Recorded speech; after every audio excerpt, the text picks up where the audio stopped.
2026 10th standard public exam Tamil English finished.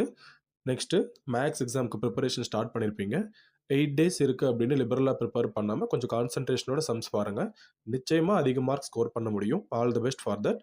8 days leave இருக்குது அப்படின்னா question paper கஷ்டமாக வருமா அப்படின்லாம் பயப்படாதீங்க. அப்படிலாம் இல்லை, கண்டிப்பாக எக்ஸாம் ஈஸியாக தான் இருக்க போகுது.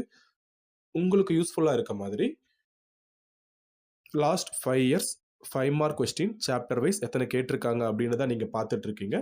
July 2020 to July 2025 supplementary exams including, so எல்லாமே 10 கொஸ்டின் பேப்பர்ஸ் இருக்குது. அதோட அனாலிசிஸ் தான் இது. சாப்டர் 5ல பார்த்தீங்கன்னா எல்லா எக்ஸாம்லேயுமே 2 கொஸ்டின்ஸ் கேட்டிருக்காங்க. அதே மாதிரி சாப்டர் 3ல மினிமம் 2 கொஸ்டின்ஸாவது கேட்டிருக்காங்க.